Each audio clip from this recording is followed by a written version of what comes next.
ትንሹን አዶናይ ቃኝት አድርገን እንምጣ እንዳለ ህፃናት ተማሪዎች ቁጭ ብለው ተሰብስበው አዶናይ ካላሉ አልገባም ነበር። ያልተጠራውበት ድግስ ቤት ገብቼ ምናምን ቁርጥ በላ ነበር። ድንኳን ሰበራ ማለት ነው። በቃ በኃይለኛው አሁን እኔ አስተዳደጊ ሀብታም ልጅ ነኝ። እዛ ስገባ ግን በቃ ላይ ምን አቀብጦኝ ነው እዚህ የመጣሁት? ደግሞ ይሰርቃሉ፣ ይሸታል፣ ሁሉም ነገር ነው። አላድርም እዚህ አልኩ።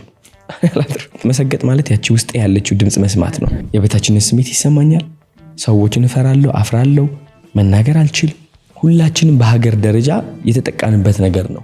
ከየት ነው የመጣው አላቅም። ማን ነው እንደዚህ እየተጫወተብን ያለው? አንተ ኑር ሳይሆን እኔ ልኑርልህ የሚባሉ አይነቶች።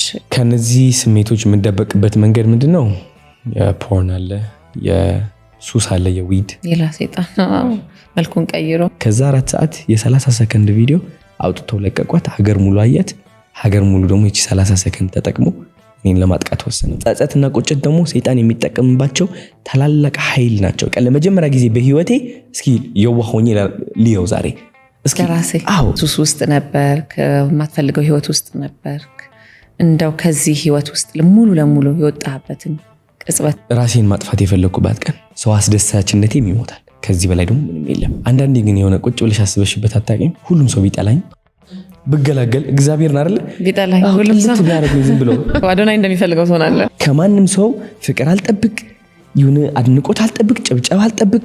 ቢጠሉኝ፣ ቢተርቡኝ፣ ቢወዱኝ ምንም ለኔ።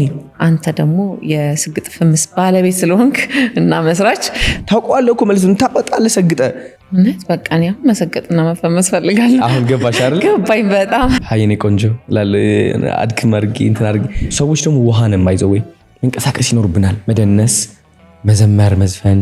ያ ሰው እንዳይሰድብሽ ብለሽ ስትታሰሪ ቀንሽን ስታጠፊ በዛ like it doesn't make sense።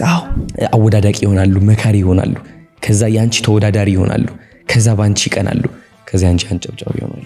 ምርጫ የላቸው። ዋው